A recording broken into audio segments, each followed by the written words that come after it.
आज मु करुच्ची माछ हलदी पानी एबे मु तेल पकाइली देखो मु हलदी पानी नहीं करने नहीं पंचु फुटण मिसिया पत्र रसुण कंचा लंका पियाज टमाटर और माछ को मैं अलरेडी छाणिकी रखी। चलते आरंभ करवा माछ हलदी पानी। एबे हम पकईलु पंचु फुटण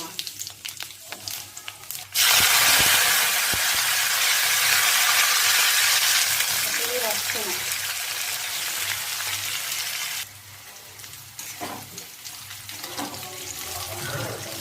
पकईब पिज एवं आम एक भल भाव भाजीद आम पकईब टमाटो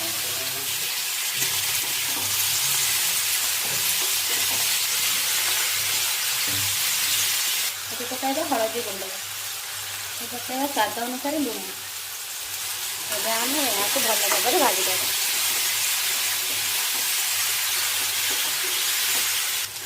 देखो यह भल भाव प्रस्तुत हो गला।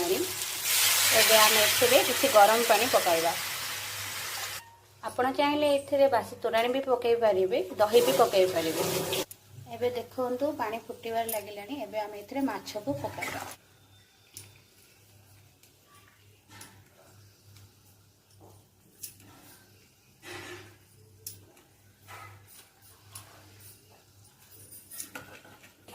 माछ को पकई देबा ये भल भाव फुटी आसिले हो आमर माछ हलदी पानी।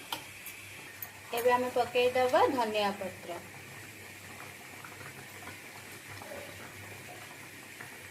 माछ हलदी पानी प्रस्तुत हो गला।